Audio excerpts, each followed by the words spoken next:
Usap-usapan nga ngayon sa social media ang sweetness na muling nakita kay Catherine Bernardo at Daniel Padilla. Maraming mga netizen pati na rin ang mga fans nag-speculate na tila magkakabalikan nga ang dalawa. Ang mga the moves kasi ni Daniel Padilla ay hindi na bago sa kaswitan niya kay Catherine. Napapasana all na nga lang daw ang mga netizen at Andrea left the group. Yan ang kanilang mga sinasabi.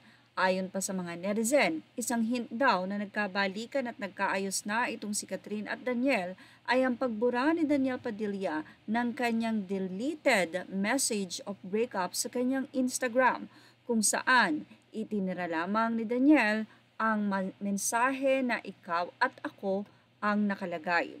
Nito lamang, muling nakita sila Daniel at Catherine na magkasama sa isang event at hindi lang yan, nagkaroon pa ng special number na magkasamang muli ang dalawa. Pero kitag-kita na wala nang ang sweetness. Mas namataan din ng mga netizen ang pag-alalay ni Daniel kay Catherine na laging nakahawak sa bewang nito.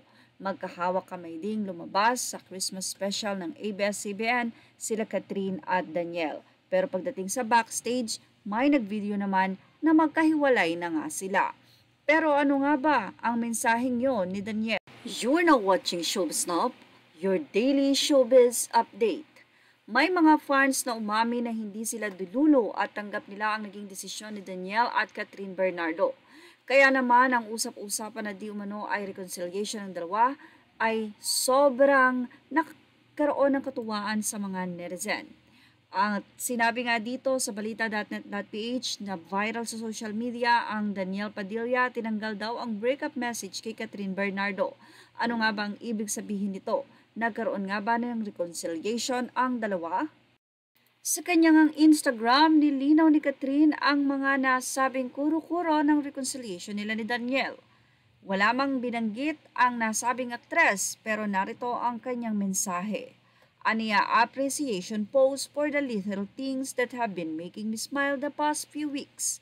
No looking back, only moving forward. Ang tanong, matapos sabihin ni Katrina no looking back, kasama na ba sa no looking back ang relasyon nito kay Daniel Padilla?